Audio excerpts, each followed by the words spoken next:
Hey everyone, welcome back to another episode of Fringe Coverage. This podcast profiles the stories, swings, and stars of the LPGA Tour.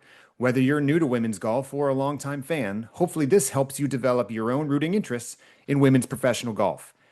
And we are back with part two of this week's episode. In the first half, please go back and take a listen. We broke down last week's The Standard Portland Classic. With me again is my co-host Tom. Tom, what's going on? Hey, Mark. Glad to be back. So Tom, we left off, we were talking about the quality of the game, the stats there, lack thereof with the LPGA, and we mentioned that we've been getting some feedback from some emails and some inquiries about the LPGA, some of the things that people want further explanation on. So we're going to do a bit of a mailbag episode, and these questions come from courtesy of listener Heidi in San Diego. So first question, are the players expected to play every weekend? Short answer would be no, they're not. Now, long answer, there's a few different reasons, right? I mean, everyone has a work-life balance. These tournaments are pretty grueling on the body. You know, you could be traveling from, I mean, look, we're traveling this week from Portland, Oregon to Mississauga, Ontario, Canada. You know, it's not very conducive for your body to be doing this every week. So, you know, you're talking about jet lag, your different time zones, and then you still have to have your body ready to play 4 rounds of golf. So I don't think it's expected for any golfer to play every single tournament, but, you know, it's a double-edged sword, right? You can put your body through this and you can really wear yourself out, but you're kind of a one-person show, right? You're a one-person business where if you don't play, then you're not getting your name out there. You're not accruing CME points. You know, your sponsors might say, we expect you to play 75% of the tournaments on tour. I'm guessing each golfer has a specific deal with every sponsor that does dictate how many events they need to play, you know, taking health into consideration. But if you want to make it to the tour championship at the end, you do need to accrue points. So there could be a situation where, you know, if you have a really strong start to the season and you've banked enough points, then you might be able to, I don't want to say coast, but you might be able to, you know, ease up on your schedule toward the end of the season. But for those that are really trying to make that push to get more money, to get more recognition, to get more fame, then yes, you need to appear as much as your body will allow you to do so. Yeah, I mean, look, a full tournament field size is 144 golfers. There are far more than 144 professional golfers out there. So a lot of this, there's some limited field events that are less than that, but for the most part, an average field is 144 golfers, which means there's not enough spots to go around. And the way those spots are filled are through status, right? So everyone would love to say, hey, I play the 5 majors and 5 other signature event style events that are the biggest paydays, biggest purses. But there's a lot of women who don't have access to those because of what they've done or haven't done yet in their careers. So like you said, at the beginning of the year, each professional golfer sets out their schedule for the year, and they have to look at how many weeks straight do I want to go and how can I best string together tournaments from a travel perspective, from an access perspective. There may be ones they want to play in that they're not yet qualified in, and we can talk a little bit about how they would qualify, but there's women and men that say each have a different number of how many tournaments is too much in a row for them. Some say, hey, I never play more than 3. There's people that play 7 straight weeks, and part of it is just based on your status level. You may not have a choice. If you're trying to get to the top 60, the top 100, just trying to retain your LPGA card year over year, because you can lose that, you are going to set a pretty heavy schedule. And if you start not performing well at the beginning of the year, there's probably going to be less off weeks the second half of the year, which then all of a sudden leads to people pressing, getting exhausted, and they have to force some time off on themselves because you start having that thing of like, well, I don't have enough points. I need to play more. And yet you're probably not playing your best golf at that time. So you have to be pretty strategic. And it's very different for the Nelly Cordas of the world, the major winners who have exemptions into certain tournaments because of their past performance, compared to a rookie who is just trying to get a spot in the tournament, not to mention make a cut, get some points, and be allowed into the next tournament. So it's a pretty robust system. And we always talk about the Rolex rankings, like there's 400 people ranked, and that is not the number of professional golfers. They rank anyone who puts the peg in the ground at least once and says, hey, in a professional tournament. So There are people with full LPGA tour status who auto qualify. There are past champions. So we'll talk a little bit in a second about this week's tournament. Lauren Coglet won it last year. Guess what? As the repeat champion, she gets an automatic berth in it. So even if after last year's tournament, Lauren just went into a spiral and played horrible golf, she'd be exempt into this year's tournament because of last year's performance. Winning other tournaments gets you access to other tournaments. Prior season's performance, where you finished in the top rankings last year, you can get an exemption. Sponsor exemptions, believe it or not. Last week, the sponsor was the Standard. The Standard gets a certain number of sponsor exemptions. Quite literally, the corporate partner who is putting up the money for the tournament, they say, hey, you are afforded X number of spots. It's usually a handful, maybe 1, 2, 3, 4 spots, where they say you're allowed to invite outside of those who have auto qualified. If you want to invite someone that you think might bring some name brand, let's say Nelly Korda for some reason hadn't qualified, they could say, hey, we want Nelly in our tournament, or we want Annika Sorenstam, who's a legend, who's not playing well anymore. Like, they can do those types of exemptions, and they'll spend them on maybe up and comers or people that are maybe associated with their brand that are willing to do some hospitality stuff for them. Again, kind of off the golf course stuff of, hey, if I'm a corporate partner, I probably got a lot of hospitality. I've probably got a tent on the 18th green. And there's some people that I'm hosting for the entire week, and I might bring in someone who says, hey, in addition to playing golf, if you give me a sponsor exemption, I'll make sure I come to your private banquet on the Wednesday night, or I'll play with your people in the Pro-Am. So it's kind of one of the not so clean ways people get into a tournament, but it's very valuable. And as we talked about last episode, sponsor investment is huge. And then probably the most exciting way to get into a tournament is the good old fashioned qualifier. Mondays. So this week starts Thursday. On Monday, every week, there is a qualifier that the top 4 spots go to it. So anybody can go in, enter, and if you have professional status, you can go out there, try your hand. If you get one of the top 4 spots, you get an auto qualifier spot into that field of 144. So again, all of this is based on your current status and eligibility, what you've played your way into or out of. And from there, you build your schedule based on what you have access to and try to have success. And in a future episode, we will deep dive on the schedule because it's bananas. It will go from, there's 2 different Asia swings. As Tom, as you alluded to, there's some not so intuitive stops along the way in terms of how they best utilize the map. And I know the LPGA has said that that's a focus area for them in future years, is try to clean that up and make it a little bit more streamlined. But the international nature of this tour make it really hard for these women to perform week in and week out. When you look at what's asked of them, just from, like you talked about, jet lag. Can you imagine having to do an 18-hour flight to Korea and then to play a practice round and then say, hey, I hope you got your best stuff because you're going up against the best players in the world? Right. So that's the other thing, right? You play a round of golf, and let's say, come Monday morning, you're at, 60% energy, and then you have to turn around and start prepping for another tournament that starts a few days later. And then you could be, when you're done, you could be at, about 40%. Your game could be lagging because you're just wiped out, right? So then maybe at that point you go, hey, you know what? I think I should afford myself a break. Now, you might know this better than I. There might be some penalties, right? If you go, hey, I'm at 40%, I'm not feeling great for this tournament, I'm going to bow out. Now, that obviously, if you're a big enough name, that will hurt the next week's tournament, and the tournament might be cross with you for doing something like that. Do you know off the top of your head, is there a penalty for doing something like that?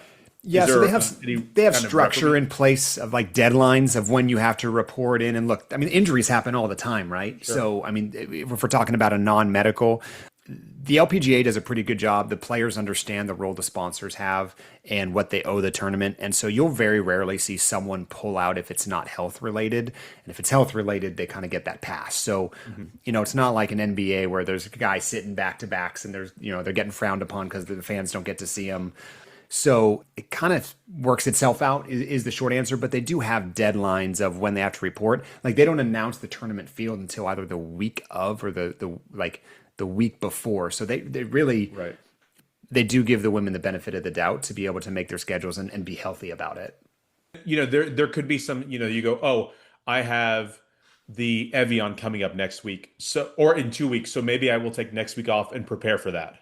So you can look ahead. Obviously, the schedule is laid out for the entire year, so you know what's coming up. So you could say, I did really well there last year at that course. I know what I can expect from it. So maybe I will take the 2 weeks off prior to that, so I can really dial my game in, so it can fit well at the Evian.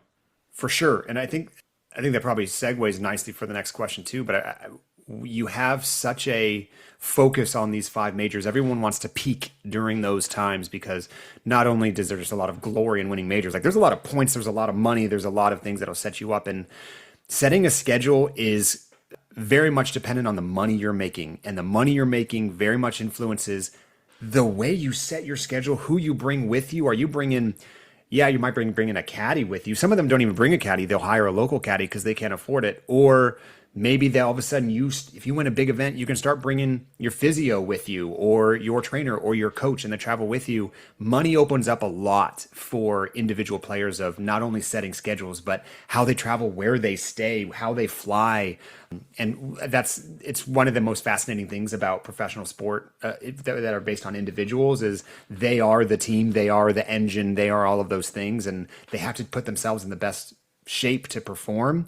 And the more money you have, the more you can start bringing some of those kind of luxuries with you. And That's got to be a big, a mental toll as well, right? Because if you don't sure. perform, then your caddy's not making any money. Totally. You could have a stable of people that help you, right? You could have a manager, or you could have, like you said, a physical therapist or something like that, and their livelihoods depend on you performing well. So if you go, "Hey, my back hurts, I need to take a break from this," well, guess who's not getting paid this week? So Right. that kind of stuff is probably really tough, I would imagine. Well, and you mentioned earlier, just like sponsor commitments, like there's people that stake these players early on in their careers before they have any money. Like, look, when you're making your way through the Epson Tour, which is like the minor leagues for in kind of the minor tour that you work your way onto the LPGA, ain't no money being made there. Like very few people are walking away, grossing any money when you start taking into account they're footing their own bill for all their flights, all their Airbnbs or their hotels. Like it adds up. So you got to have some financial support along the way. And there's financial backers that literally help people along the way to get to that point because they have belief in where they are and they have a business partnership of sorts. But that's a lot of pressure on you as well to perform for those people. So kind of back to the question of, I think these players are going to tee it up as much as they can because to your point, they have more than just their own pride riding on it. All right. All right. Heidi, excellent question. You sent us a couple more. Tom, I'm going to throw this next one to you as well. So we mentioned that there are five majors and that they're the key events of the year. And one of the odd things about men's and women's golf, these five majors are spread across the year, really kind of peak summer to spring and summer is when they happen. But we've mentioned that this season runs from, conceivably January through November. But these five events happen in the middle of the year. If the last one is in August, how does the season extend to November? What are they playing for? And how do you structure a season around that? Right. So like you said, the five majors are it seems like they do it for the good weather months, right? So we have the Chevron at the end of April, the US Women's Open is at the end of May, PGA Championship is mid-June, Evian's early July, and then the AIG Women's just happened a couple weeks ago, end of July, beginning of August. So that way you can kind of guess that there'll be better weather, so you're not playing in the frigid temperatures of February or anything like that. Also, they have less competition for live sports. This is primarily after the NBA and NHL seasons end. There's no football going on during this time. It's pretty much baseball and golf, and maybe throwing some tennis here or there. So I think my guess is that a lot of the networks probably like this as well because then they can really focus all their weekend attention on golf tournament. So brings more eyes to the product. If you did this in the middle of, the NFL playoffs, you're probably not getting the kind of eyes you want on your product. So my guess is that has some effect on when they get to schedule these. To answer the second part of the question, why does the tournament keep going? So each event that you play is worth a certain amount of points toward the CME Group Tour Championship. So if you finish first for a weekend tournament, you get 500 points. It breaks down a little bit. So there's 320 for second, 230 for third, 180, 145, 120, 100, so on and so forth. Each major is worth an extra 30%. So a major is worth 650 points. Once you take all those at the end of the year, was it the top? I believe it's the top 60. Yep. Enter the CME Group Tour Championship. So to one of my previous points, this is what you are working toward. You are trying to accumulate as many points as you can throughout the season to make sure that you are in the top 60 so you have a chance to win the entire championship. And this is where individual sports can lose fans. I mean, Heidi, your question is dead on, right? Like, wait, the most important events are in the middle of the season. So wait, what's important? Is it these 5 majors? Is it the CME Globe Tour Championship? I think the way you got to look at it is it's a rolling season of multiple opportunities of peaks. It's not one NBA championship. It's not one World Series. It's these athletes are having to peak multiple times a year for events that are very different. There's nothing similar about those 5 majors, and there's nothing similar about the CME Group Tour Championship. The other thing about the CME is, and again, CME is just a sponsor name. CME Globe, they kind of trade futures. They're a company. So for those of you asking what CME is, it is not a golf acronym. It is CME Group is the sponsor of the season long points race. If you get to that top 60, you are first of all playing for the biggest purse of the year. Last year, Gino Tinnican won it and won $4 million. That was the biggest individual purse in women's golf history. So that not only is there a lot of cash, there's a lot of status to go around. So back to how we were talking about setting schedules and what tournaments are you in the next year. If you're in the top 60, you automatically get certain privileges the next year as it relates to what events you have access to. So it means a lot. That is, as opposed to what's your ranking in the middle of the year, this season long race is really showing you who played the best in 2025.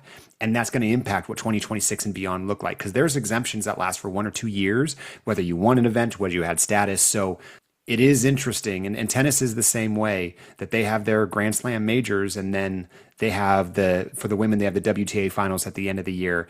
And it's just another big event, which I think for the general sports fan is hard to follow. And I certainly am that way. Is my biggest event of the year, Tom, I think you and I are the same here. Like, I love the Masters for the men. That's yes. The event I'm most excited about. That's the first major of the year. I love every other major, and it's appointment watching for me, but that's how I circle the calendar. I do not circle the calendar for the PGA Tour Championship at the end of the year. And I don't circle the CME Globe either for the women. I circle the AIG Women's Open, which is the last major of the year, because I love watching links golf. And I think the women's game just plays out so well on that type of a course. But the whole point is, like, you kind of get to pick it, which is great. But for the general sports fan, I think it's really easy to like, oh, I know I need to focus my attention on baseball in October when the playoffs start. And it's just not that way in golf. I'm not saying it's right or wrong. I think it's just, it's a different way to follow, track, and root for sports, that hopefully this helps at least understanding it. And you start realizing each of these majors has its own profile. Again, we'll talk in another episode about the reputations of these majors, why there's 5, whether there should be 5, whether some of them are hanging on for dear life to their major status, but they are in fact the most important ones. And it does, the CME Globe makes sure, I think the short version, makes sure that players don't stop playing at the end of August. Right? Is, oh, well, if I want to be playing with the big dogs for $4+ million in the year, I got to keep my form and peak then as well. And it ensures that there's quality golfers year round. And January through November might be too long of a season, I think, but that's the format. Right. Then, you could say that perhaps it's a bit watered down if you were to concentrate the schedule a little bit more in the summer, or just lessen the groups, lessen the events. There might be better groups every week, more participation. If that was kind of the live thing, right? That's why so many people were drawn toward going to live. Schedule's a little bit easier. There's less golf to be played, and they can play every event and not have to worry about, making every single tournament, no matter where it is in the country. And then now, obviously, LPGA more international as well. And that what you just said, that very last thing you said, I think is the key. Is the PGA Tour is played in the U.S. Like, they have a couple events a year that aren't in the States. So we're talking 3-hour time zone differences at most for the majority of the year. Save Hawaii, which is another 3, right? They're going from Korea to Portland to Australia. They're all over the place. And that not only makes schedule building hard, you're also having to balance. You talked about weather and all those things, that all these tournaments want to be played when their course is shining. And depending on what country and part of the world you're in, that's what side of the equator you're on, right? Like, there's very real implications there of why these tournaments want to be played when they are. And because some of these tournaments are also co-sanctioned with the LET, the Ladies European Tour, that adds another wrinkle of trying to feather in tournaments that work for both respective tours during the course of the year. So there's a lot there. And Heidi, I hope you are feeling like you gained more information with and don't have solely more questions. But I think the question's a good one because it's not simple. All right, I'll take this last one here. I mentioned a couple episodes ago we have a new number one in the world after almost a year and a half of Nelly Korda holding the top spot. Gino Titakun took her down, and took over the number one ranking a couple weeks ago. And the question is, wait a minute, she hasn't even won a major. How in the world does Gino become number one? And there's a lot that goes into that. First off, Nelly won 7 times last year, which is nuts. So Nelly had an epic year, and I flag that not only because it means Nelly had a good year, but it also shows how different it is from this year. We've already alluded to multiple times that we've had multiple first-time winners this year. We've had 21 straight tournaments with a different winner. There's a lot of parity right now. So there's not a couple players cleaning up on tour, which means the points are being very well spread out, which means things like the number one ranking are maybe a little bit more up for grabs, just mathematically speaking. There's not one person hogging up all the points.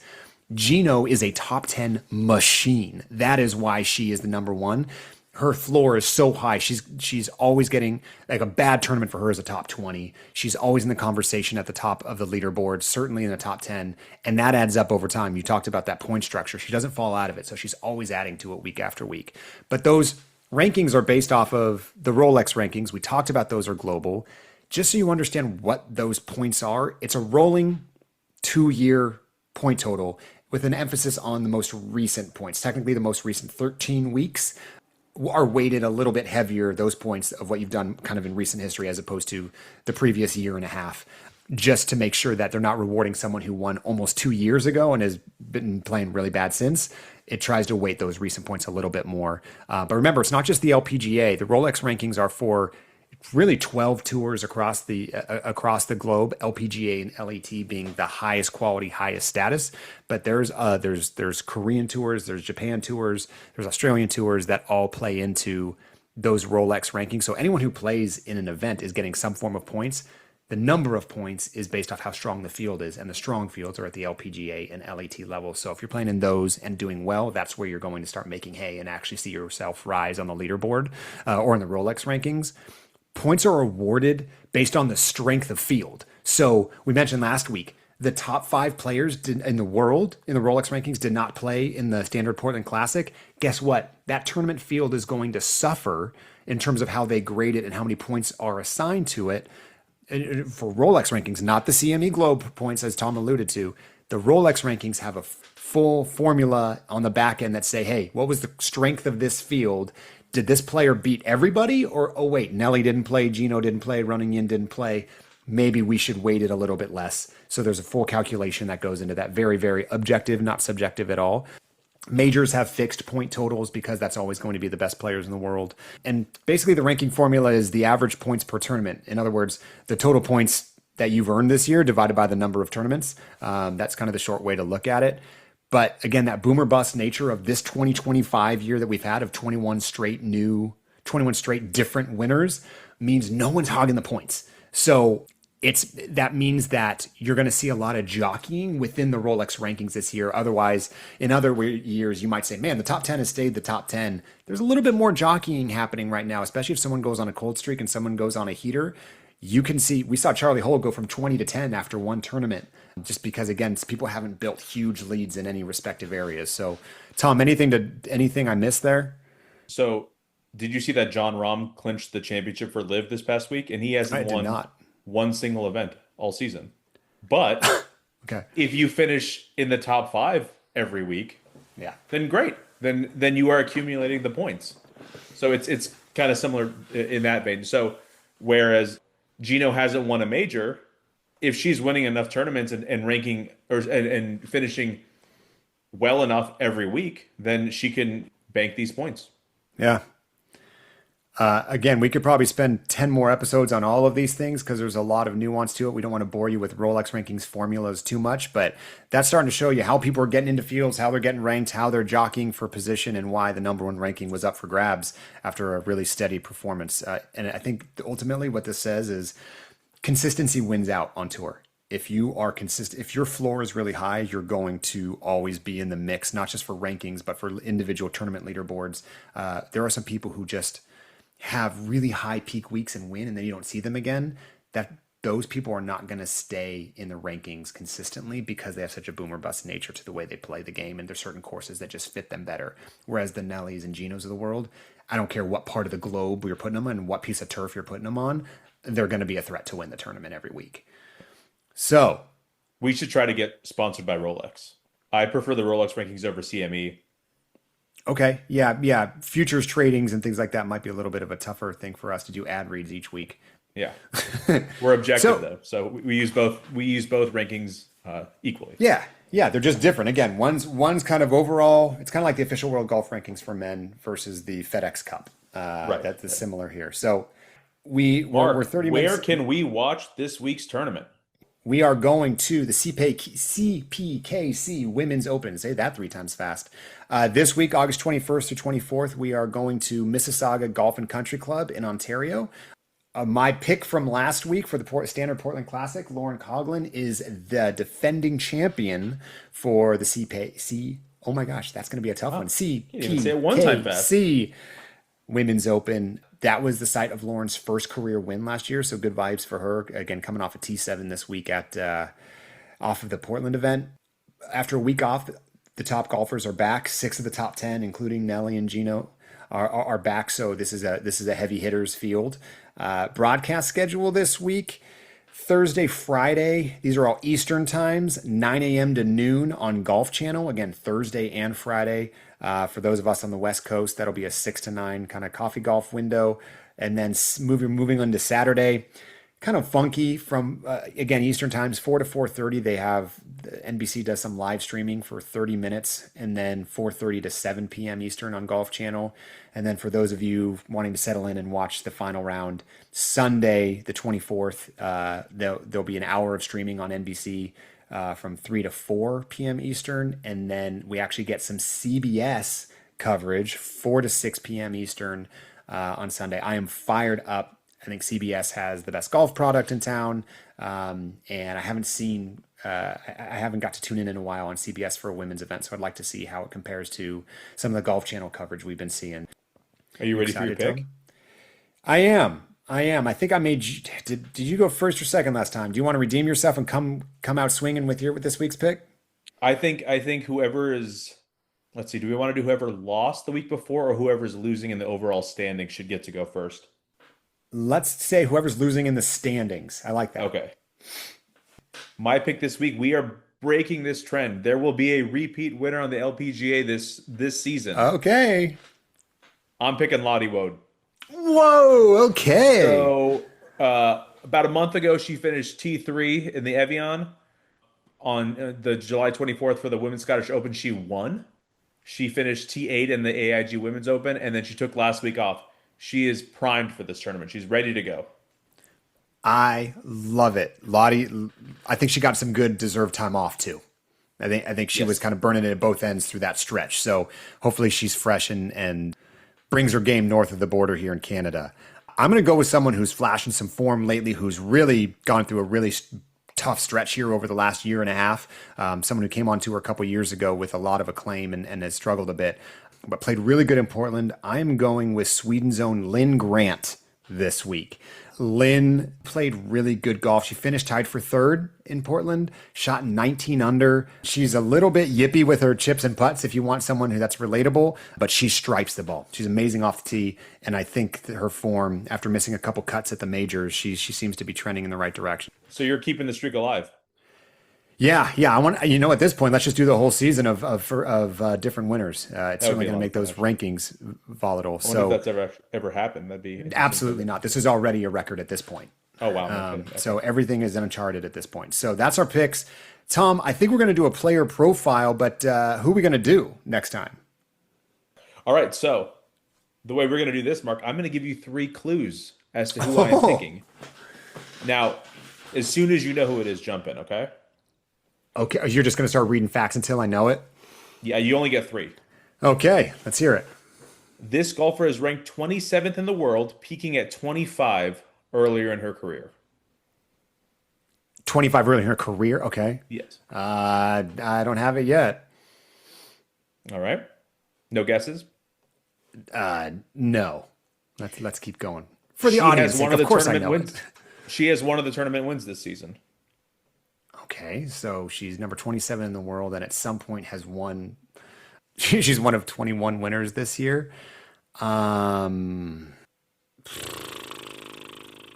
Maya Stark?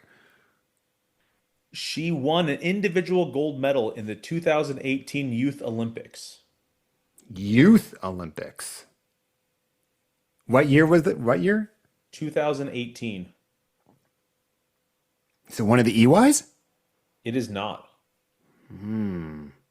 Okay, so recap that to me. We've got currently number 27. Peaking In at the wor- 25, she has one of the tournament wins this season, and she won an individual gold medal at the 2018 Youth Olympics. Can I have I don't know it. Can I have a country? Australia.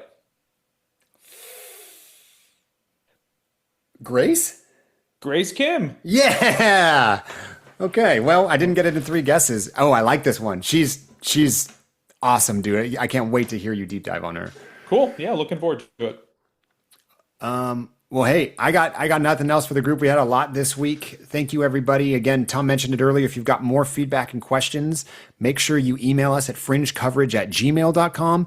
And if you would, give us a follow on Instagram at fringecoveragepod and on X at fringecovered. X is that handle. Tom, you want to wrap us up with another audition for how we're going to end these shows? Whether you're approaching from the fairway or the rough, we got you covered inside the fringe. Thanks for listening.